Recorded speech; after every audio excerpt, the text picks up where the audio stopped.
Have you ever dreamed so big that when it finally came true, you weren't sure if you were living in reality or some kind of twisted dream? That's exactly where I found myself, a nobody from the streets, now a household name. The glitz, the glamour, the flashing lights, it was all I ever wanted. But the price of it all? No one warned me about that. It started out innocent enough. I was just a kid with a pen, a notebook full of rhymes, and a dream bigger than my bank account. Music was my escape, my therapy. When my first mixtape dropped, it was like I had unleashed a beast. People started paying attention. The local radio stations picked it up, then the clubs, and before I knew it, my tracks were blowing up online. The first time I heard my song on the radio, I felt like I had made it. I was on top of the world, man. But then came the shows, the interviews, the fans screaming my name. It all happened so fast. I barely had time to breathe,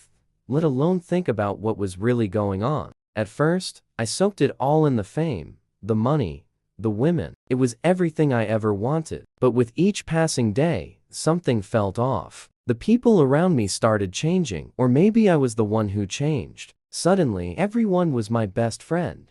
Everyone wanted a piece of me. But deep down, I knew most of them weren't real. They were here for the ride, for the perks of being close to the star. The media wasn't any better. They built me up just to tear me down. One wrong move, one careless word, and it was front page news. It didn't matter if it was true or not. They were hungry for a story, and I was the perfect target. My private life wasn't mine anymore. Every relationship, every fight, every moment of weakness was on display for the world to judge. It got to the point where I couldn't trust anyone. I was surrounded by people, but I never felt more alone. I couldn't go out without cameras following me, couldn't have a normal conversation without wondering if it would end up in some gossip column. And the fake friends? They were the worst. Smiling in my face, pretending to care, all while plotting behind my back. They wanted the fame without the baggage that came with it. And then there was the music, the thing that got me here in the first place. I thought I could hold on to it, that it would be my anchor in all this chaos. But even that started to slip away. The pressure to keep producing hits,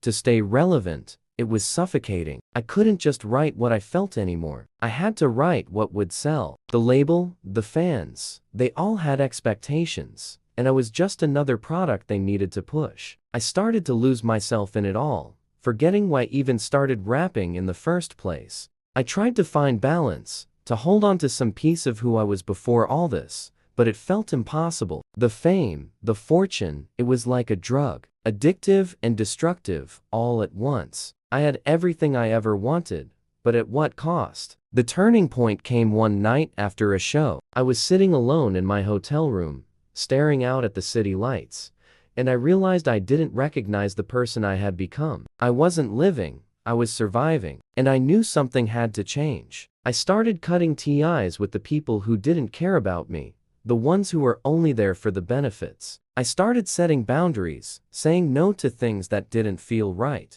It was harder than I thought it would be, but for the first time in a long time, felt like I was taking control of my life. I went back to the basics, back to writing for me, not for anyone else. The music became my therapy again, a way to express everything I had been holding inside. And slowly, I started to find my way back to myself. Fame is a double-edged sword, and the cost of it can be steep. I'm still navigating it, still trying to figure out how to be true to myself in a world that's constantly trying to mold me into something else. But I'm learning that it's not about the spotlight, the money, or the fans. It's about the music, about staying authentic, even when everything around you is trying to pull you in a different direction. So, if you ever find yourself dreaming big, chasing that spotlight, just remember it's not the fame that defines you. It's how you handle it, how you stay true to who you are, that really matters.